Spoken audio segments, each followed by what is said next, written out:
Hola chicos, el día de hoy les traigo la teoría acerca de la resolución de triángulos oblicuos y también los 4 teoremas fundamentales para poder desarrollar estos ejercicios correctamente.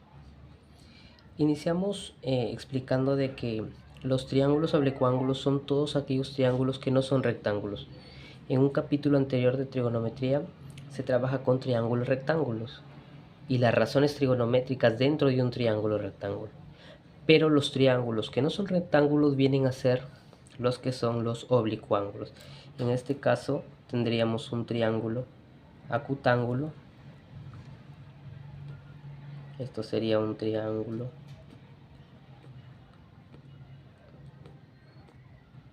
acutángulo. ¿Y por qué es acutángulo? Porque todos sus lados serían agudos.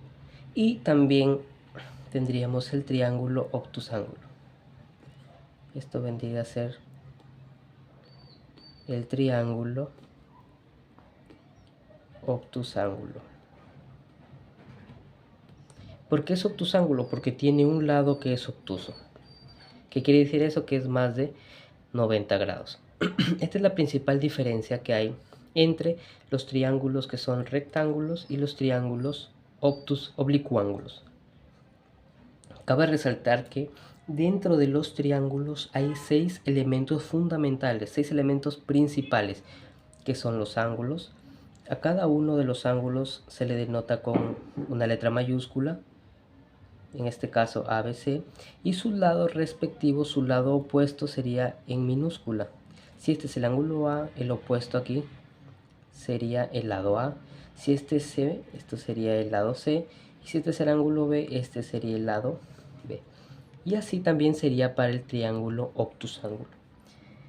Y para poder resolver un ejercicio de triángulo oblicuángulo, de estos 6 elementos debemos tener al menos 3 conocidos. Y de esos 3 conocidos, uno sí o sí tiene que ser un lado. Con esos datos podemos realizar la resolución de un triángulo. ¿Pero qué es resolución de un triángulo? Es hallar alguno de los lados o todos los lados o todos los ángulos, dependiendo del problema. Si nos piden un lado, pues lo hallamos con los teoremas fundamentales que vamos a explicar. Vamos a iniciar explicando lo que es el teorema del seno o la ley de senos, que es como comúnmente se le conoce. Tenemos un triángulo oblicuángulo que está inscrito en una circunferencia. ¿Qué quiere decir eso? También dicho de otra manera es una circunferencia circunscrita a un triángulo oblicuángulo. Esa circunferencia va a tener un radio r, por lo que el diámetro sería el doble, 2r. ¿Qué tenemos aquí en la ley de senos?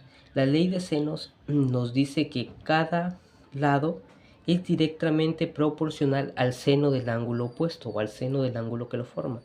Dicho de otra manera, tendríamos lo siguiente, que A es al seno del ángulo A, es al seno de A, así como el lado B es al seno del ángulo B, así como el lado C es al seno del ángulo C.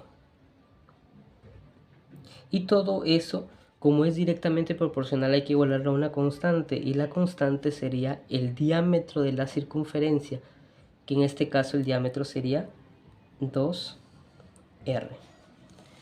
Y como en trigonometría queremos hallar directamente, aquí podemos despejar lo que son cada uno de los lados, por lo que tendríamos que A es igual a 2 veces el radio, el circunradio por el seno del ángulo A.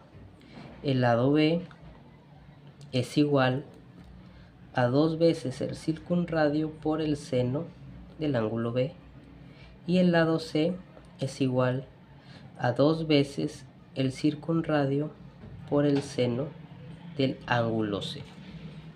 Se puede despejar de esta manera si es que tenemos el dato del circunradio. O la otra forma de resolver es cuando tenemos un ángulo, lados y ángulos que podemos conocer y podemos desarrollar de la siguiente manera. O sea, dicho de otra manera, ¿cómo podemos saber cuándo aplicar la ley de senos? Cuando tenemos un triángulo y tenemos que nos piden, por ejemplo, un ángulo X, pero ya sabemos el lado. Supongamos que este es el lado A, este es el lado C y este es el ángulo C. Entonces aquí podemos aplicar ley de senos. Aquí podemos afirmar que el lado A es al seno del ángulo X, así como el lado C es igual al seno del ángulo C. Aquí podemos aplicar ley de senos. El otro ejemplo donde podemos aplicar ley de senos es cuando en nuestro triángulo nosotros tenemos dos ángulos. Por ejemplo, aquí tenemos alfa, tenemos teta, tenemos el lado C y aquí nos piden X, ¿no? Aquí nos piden solamente la longitud de este lado X, por lo que podemos aplicar también ley de senos. Y esto es lo que es la ley de senos. Vamos ahora con la ley de coseno. Para desarrollar ahora los ejercicios con la ley de cosenos hay que explicar lo siguiente, de que la ley de cosenos es una generalización de lo que es el teorema de Pitágoras, por lo que si nosotros quisiéramos calcular la longitud de este lado A, podemos decir lo siguiente, de que A es igual A al cuadrado es igual a los dos lados que están formando, ¿no?, los otros dos lados, b al cuadrado más c al cuadrado menos el doble producto de ellos, b por c, por el coseno del ángulo A. El ángulo A es el ángulo opuesto al lado que estamos buscando, ¿no? Es el ángulo que forma dicho lado.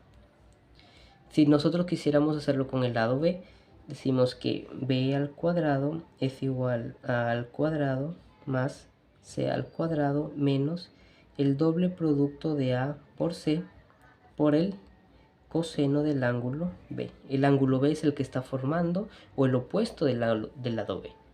Y de la misma manera, el lado c, decimos que c al cuadrado es igual a al cuadrado más b al cuadrado menos el doble producto de a por b por el coseno del ángulo C. El ángulo C es el ángulo que está formando el lado C. Y esto es la ley de cosenos.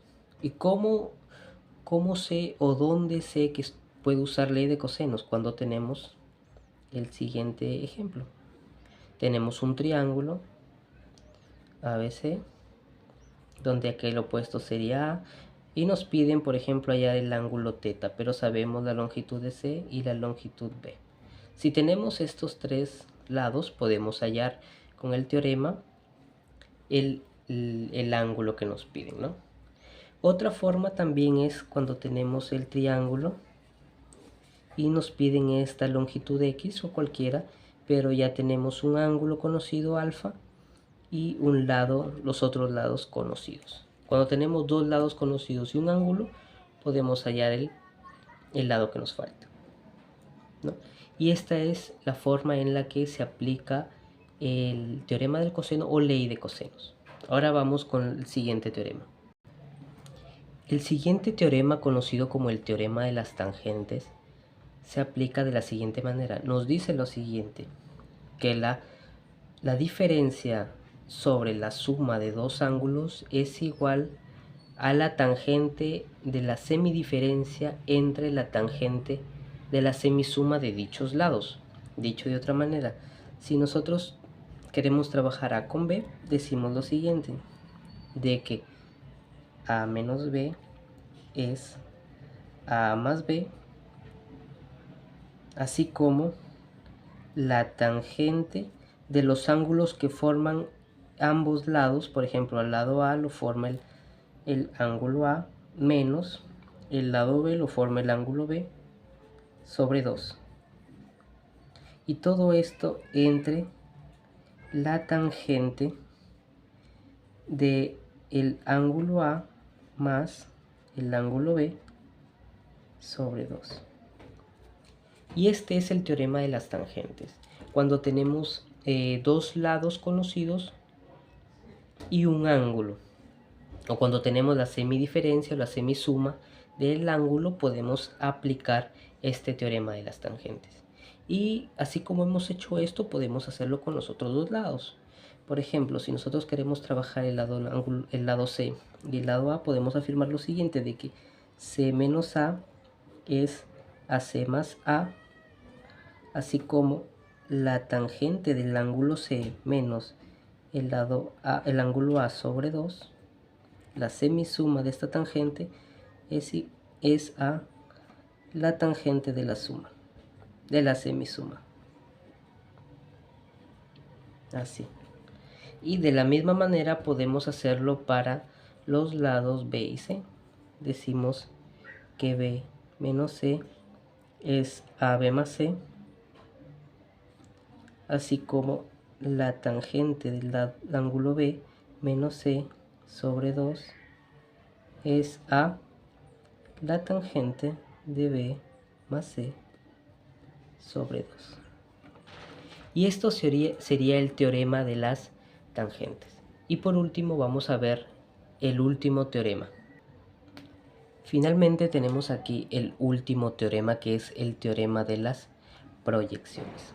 Si nos damos cuenta, tenemos el ángulo B que forma un lado B, el ángulo A que forma el lado A y el ángulo C que forma que su opuesto sería el lado C, ¿no? ¿Qué nos dice el teorema de las proyecciones? De que nosotros podemos hallar un lado en relación con las proyecciones de los otros dos lados, ¿no? ¿Qué quiere decir esto? Que si nosotros aquí trazamos una altura en este triángulo, aquí sería 90, por la relación lo que quiero sobre lo que tengo, podemos hallar este pedacito, este espacio de aquí, en función del ángulo y la hipotenusa que lo está formando. Es decir, que este lado también es el lado C por el coseno del ángulo B. Y esta proyección de aquí vendría a ser el lado B por el coseno del lado C.